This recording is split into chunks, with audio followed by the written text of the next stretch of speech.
How long do you warm up before exercising? Do you think 5 minutes is enough? Or have you heard you need to spend 30 minutes warming up?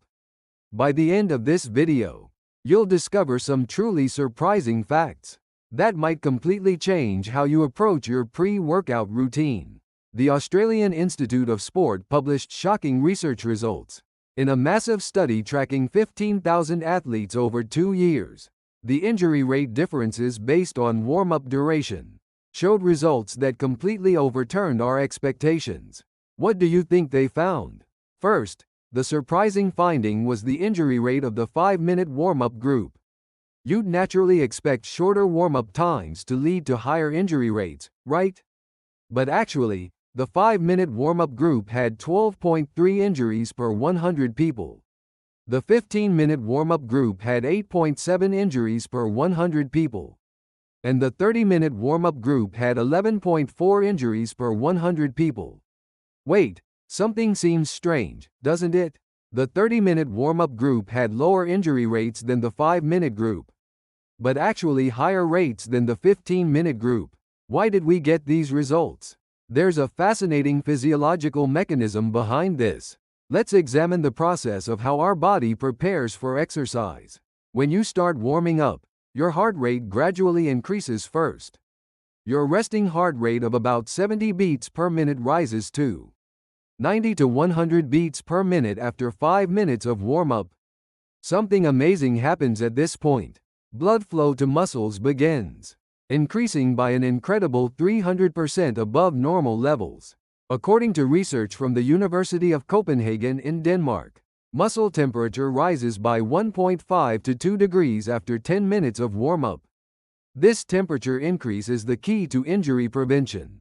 When muscle temperature rises, muscle fiber contraction speed increases and flexibility improves. It's like how a cold rubber band doesn't stretch well, but a warm rubber band stretches smoothly. Research actually shows that for every 1 degree increase in muscle temperature, strength increases by about 3% and power increases by 5%.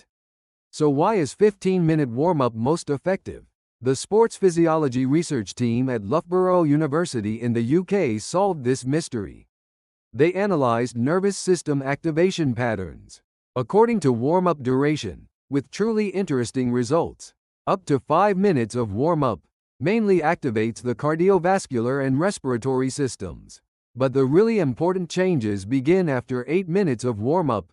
This is when the motor unit system, the connection between muscles and nerves, starts becoming fully activated. At 15 minutes of warm-up, this system reaches optimal condition. What problems occur with 30-minute warm-ups? Fatigue accumulation. According to University of Texas research, warm-ups longer than 30 minutes actually deplete 10 to 15% of glycogen stores, causing performance decline during actual exercise. There's an even more surprising fact. Hormonal changes according to warm-up duration are completely different. With 15-minute warm-ups, growth hormone secretion increases 40%, and testosterone levels rise 25%.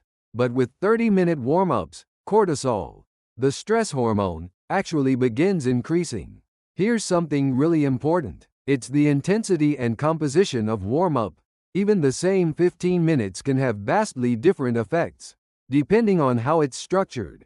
Let me share the optimal warm-up formula, discovered by researchers at the University of Toronto, Canada. The ideal 15-minute warm-up consists of 3 stages.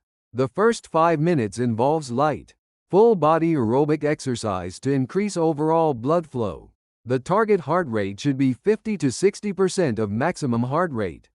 The second 5 minutes involves dynamic stretching to increase joint range of motion and promote muscle activation. The last 5 minutes are most crucial. During this time, you progressively increase intensity while performing movements similar to the actual exercise you'll do. This is called sport-specific warm-up, and during this stage, the neuromuscular system becomes fully prepared. An experiment compared groups doing this systematic warm-up versus groups simply jogging for 15 minutes.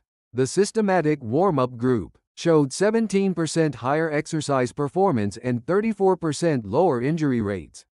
However, individual differences must be considered. Age-related warm-up time differences are really interesting. For people in their 20s, 10 to 15 minutes is optimal, but for those over 40, 15 to 20 minutes is more effective. Why is this? As we age, muscle and joint flexibility decreases, and blood circulation slows down.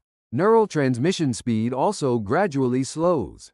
Therefore, longer warm-up times are needed compared to younger people.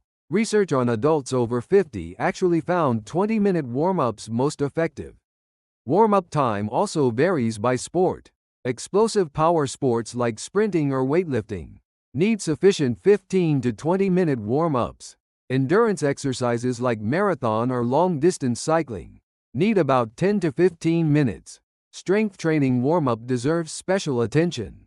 After general aerobic warm-up, it's important to progressively increase intensity with 50%, 70%, then 85% of your actual working weight. This reduces injury risk by up to 45% when performing maximum strength efforts. Here's another surprising research finding. The rest time between warm-up and exercise also matters. According to research from the German Sport University Cologne, starting your main workout within 5 minutes of finishing warm-up is most effective. Resting more than 15 minutes reduces warm-up benefits by over 50%. Now let me provide customized warm-up guides for your situation.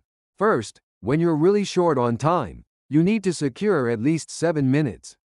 Start with 2 minutes of marching in place or light movement, 3 minutes of dynamic stretching, and the final 2 minutes gradually increasing exercise intensity. Second, for typical gym workouts, 15-minute warm-up is ideal. 5 minutes of light cardio on treadmill or bike, 5 minutes of full-body dynamic stretching, 5 minutes of practice sets with lighter weights, then your actual workout. Third, for high-intensity exercise or competition preparation, I recommend 20-minute warm-up, 8 minutes of progressive cardio, 7 minutes of joint-specific dynamic stretching, 5 minutes of sport-specific movement practice. Special situations require attention too. When exercising in cold environments, extend your warm-up by about 5 minutes longer than usual. Cold muscles and joints need more time. For every 10-degree temperature drop, extending warm-up by 3 to 5 minutes effectively prevents injuries. Morning exercise also needs special consideration. Immediately after waking, body temperature is low and joint fluid viscosity is high, making movement sluggish. Therefore, warm-up should be about 5 minutes longer than usual, especially when exercising within 1 hour of waking. Be extra careful with warm-up. Areas with previous injuries also need special warm-up attention. If you've had knee injuries before, dedicate more time to warming up. Knee muscles and joints. Generally, increase warm-up time for that area by about 30% of the total.